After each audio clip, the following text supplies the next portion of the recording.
आज की वीडियो थोड़ी अलग होने वाली है। भूत प्रेत आत्माओं पर शायद ही आज कोई विश्वास रखता होगा।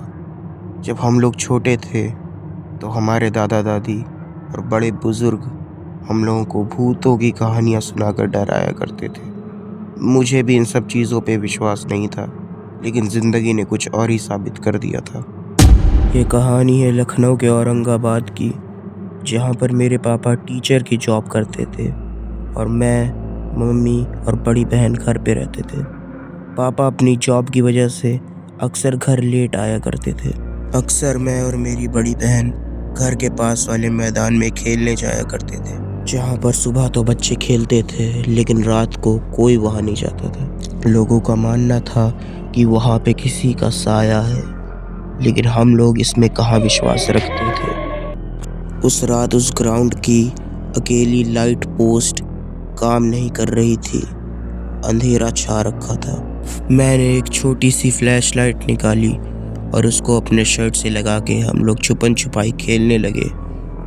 मगर कुछ देर बाद वो फ्लैश लाइट धीरे होके बंद हो गई और वह मैदान भी अलग सा लगने लगा, जैसे कि उसकी बाउंड्रियां खत्म हो गई हैं। चारों तरफ सिर्फ और सिर्फ अंधेरा परछाइयों का था। लेकिन मैंने सोचा कि ये सिर्फ और सिर्फ गेम का एक पार्ट है।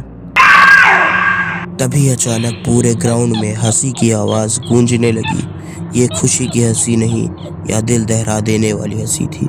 जितना जल्दी मुझसे हो सकता था मैं वहाँ से दौड़ने लगा। दौड़ते दौड़ते मुझे एक घर दिखा जहाँ से रोशनी आ रही थी। उस घर को मैं पहचानता था पहले से, लेकिन इससे पहले कि मैं वहाँ जाऊँ, मेरे सामने दो साए आ गए, एक आदमी का और एक औरत का। उन्होंने मेरा हाथ पकड़ा और उसने बोला, झटके से मैंने अपना हाथ छुड़ाया और मैं भागता गया। मैं तब तक भागा जब तक मैं गिर नहीं गया। फिर मैं अपने बेडरूम में उठा, लेकिन मुझे अच्छे से पता था जो मैंने देखा है वो कोई सपना नहीं था, वो असलियत थी और ये असलियत के साथ खिलवाड़ था।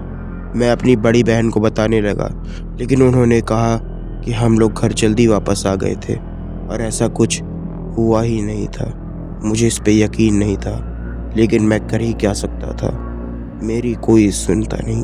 उसके बाद मोहल्ले में अफवाह फैल गई कि रात के समय वहाँ पे कोई साया मंडराता है जब सब लोग सो रहे होते हैं। इसके बाद अजीब चीज़ें चालू हो गई, जैसे कि किसी का दरवाज़ा खटखटाना या फिर किसी का मेरे गले को पकड़ना जब मैं सो रहा हूँ, या फिर मेरे पैर को पकड़ के खींचने की कोशिश करना। ये मुझे महसूस होने लगा। इसके कुल 6 महीने बाद मेरे पापा रिटायर हो गए और हम लोग इलाहाबाद शिफ्ट हो गए बाकी की फैमिली के साथ। उम्र के साथ डर तो कम होता ही है, लेकिन वो कभी पूरी तरह जाता नहीं है। आज भी कभी कभी जब मैं सोता हूँ तो उसकी आवाज़ सुन सकता हूँ। यह सिलसिला 7 साल पहले का था। लोग कहते हैं जब आप भूत प्रेत की कहानी सुनते हैं तो वह आपके पास मंडराना चालू करते हैं। तो आप लोग आज सोइएगा ध्यान से।